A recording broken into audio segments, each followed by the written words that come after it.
Hello, boys and girls. We are ready for the sixth reading of our book, The Chocolate Touch. This is the sixth time I've read to you, but we are actually on chapter 9, and I think this might be the last reading. We're almost done with this book.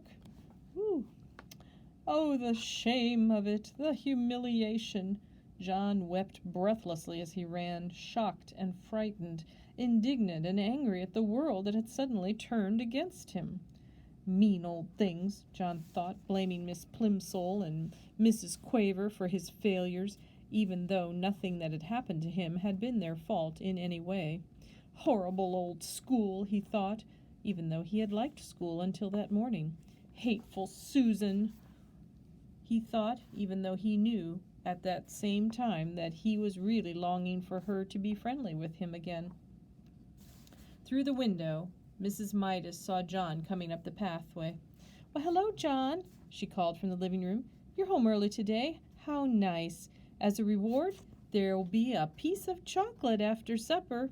"I hate it," John shouted. He was crying too hard to say anything else for a moment, and when she heard the sound of his voice, Mrs. Midas rushed into the hall.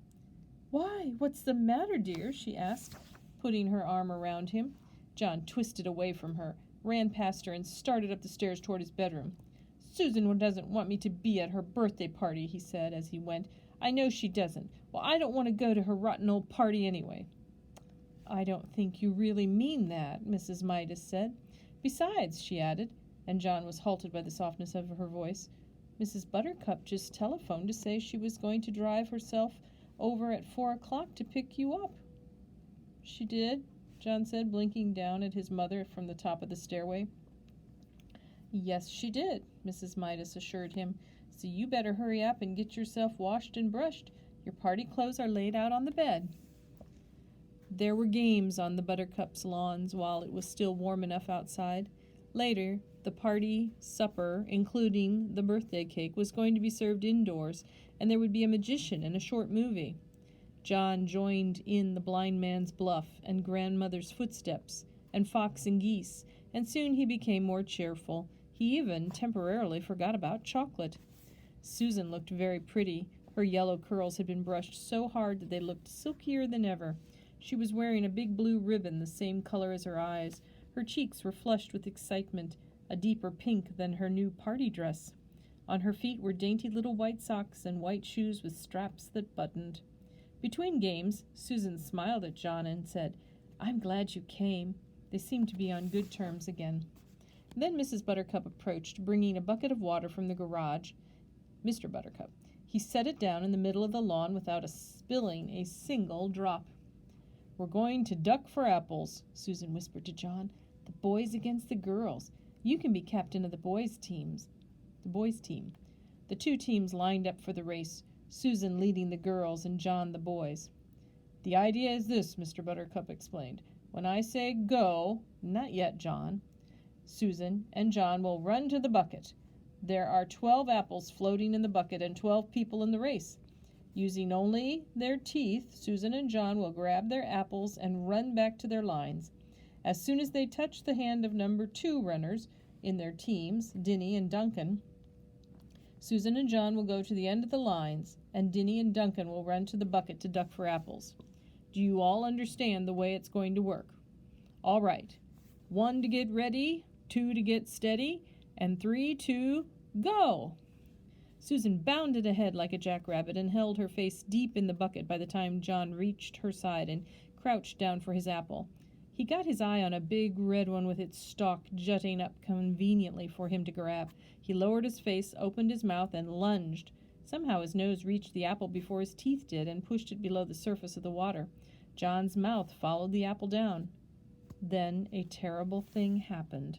The clear water in the bucket turned into dark brown, sweet liquid chocolate. Susan and John immediately pulled their heads up, but it was too late. Their faces were drenched with chocolate syrup. "Oh!" Susan exclaimed, wiping chocolate out of her eyes. Chocolate syrup dripped down all over her delicate pink dress. "Oh!" she moaned. John was in the same state. There was chocolate all over his face. There was chocolate on his white shirt front and on his gray flannel shorts, and there was chocolate in his mouth. Glug, John said, glug. Susan was too surprised and angry to speak. For the second time that day she turned her back on John and ran away from him. Mrs. Buttercup offered to clean John up, but he wouldn't bear to stay at the party another minute. He started off at once for home. And here's the picture of them bobbing for apples. And then John, of course, turned it to chocolate. Chapter 10. Dragging along and thinking of all the dreadful things that had happened, John had walked about halfway home when he heard the cheery voice of his father. "Hello, hello," called Mr. Midas, crossing over from the other side of the street. He was on his way home from the station. "You left the party rather early, didn't you?" "What?" Mr. Midas had just seen the patches and streaks of chocolate that were drying on John's face and on his clothes. "Good gracious, no wonder you left the party early. How did that happen?" John burst into tears. It had all been so awful, but now he could tell his father about his terrible day. He stopped crying and only sniffed a little now and then as he told the whole story, about taking the coin to the candy store, about buying the box that had turned out to have only one chocolate in it, about the toothpaste, about breakfast, the gloves, the silver dollar, the pencil, the lunch, the trumpet, and finally the apple ducking water. "You mean to tell me they all really turned to chocolate?" Mr. Midas asked. "You're sure you just didn't imagine this?" "Oh, no," John assured him. "Well," Mr. Midas said, still looking doubtful, "we're only a couple blocks from that candy store of yours. Not that I've ever noticed one there. Suppose we stroll over and ask the man whether his chocolates always do strange things to people." "It's on the next corner," John said, recognizing some of the houses on the side of the street. "Not the next house, not the next house, not the next," he said, but John's voice faded into silence. The corner where he had found the candy store was nothing now but an empty lot.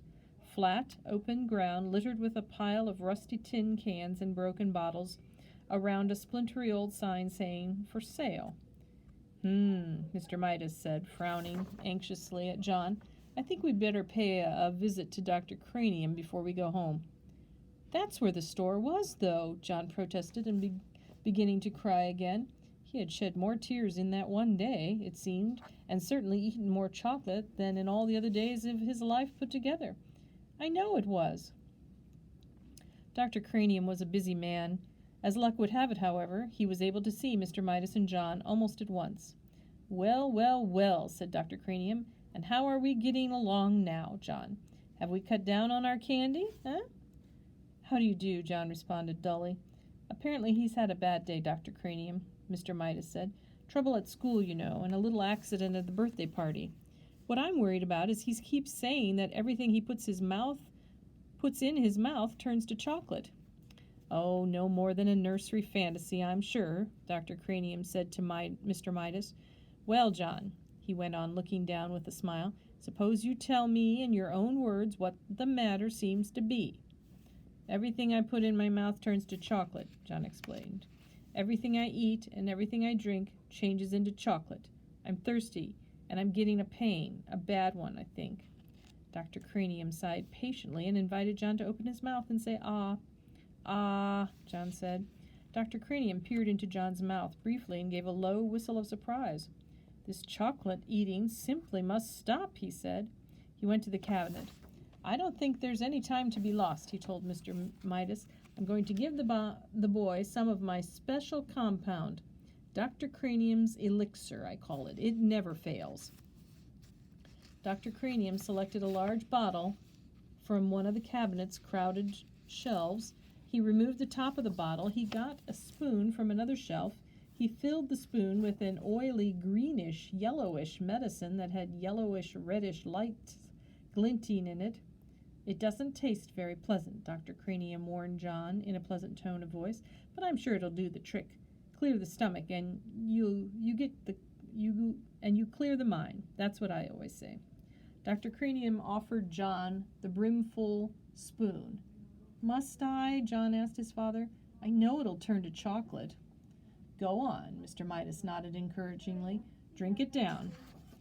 And here we are, John at the doctor's office. John took the spoon between his lips. The medicine turned to chocolate. The spoon turned to chocolate. John choked and sputtered, and the chocolate syrup spurted from his mouth. Dr. Cranium dropped the spoon in alarm. When it struck the white-tiled floor, the chocolate handle snapped into several pieces. "Mercy," said Dr. Cranium. "I've never seen anything like it. The boy's whole system seems to be so chocolified that it chocolifies everything it touches."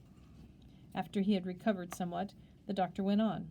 "I believe that this must be an unprecedented case of chocolatitis. I shall call it Cranium's disease. I shall want to make an exhaustive study of the child. I think John has had enough excitement for one day," Mr. Midas said. Chapter 11. Mrs. Midas was so upset when Mr. Midas told her that John had Dr. Cranium's disease. "He said it was chocolatitis," Mr. Midas explained, a worried frown on his face. "But he's calling it Cranium's disease because it was his discovery."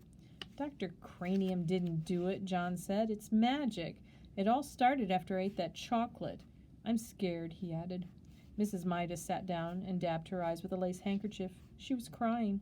Mr. Midas blew his nose, said he had to attend to something, and abruptly left the room. John had been so busy feeling sorry for himself that he had not realized how his mother and father would feel about his chocolate disease. "Never mind, Mother," he said, putting his arm around her shoulders. "It's all right, really. Nothing was all right," but he couldn't bear to see his mother cry. He kissed her wet cheek. His eyes were shut as his lips softly touched hers, so he didn't see the change right away. Then his lips began to feel sticky, and he opened his eyes. His mother had turned into a lifeless statue of chocolate. John ran wildly out of the house without thinking where he was going or what he was going to do. All he knew was that somehow he must get help. For the first time in a long time he forgot about himself altogether. Now he didn't care about anything but bringing his mother back to life. Without quite knowing how he got there, John found himself at the corner where he had bought the chocolate box. The lot was no longer an untidy rubbish dump. The neat red brick building with 2 show windows was exactly where it had been in the first place. But the display of candy he had previously seen in the windows was no longer there.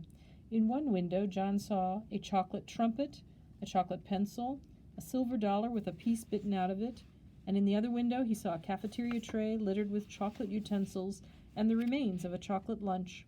Clearly this place was the right one. Clearly the proprietor must know a lot about John's hateful chocolate touch. John rushed into the store. The proprietor was standing behind the counter, carefully polishing something small and round and flat and silver. "I was just thinking of you," he said. John had no time to waste on pleasantries.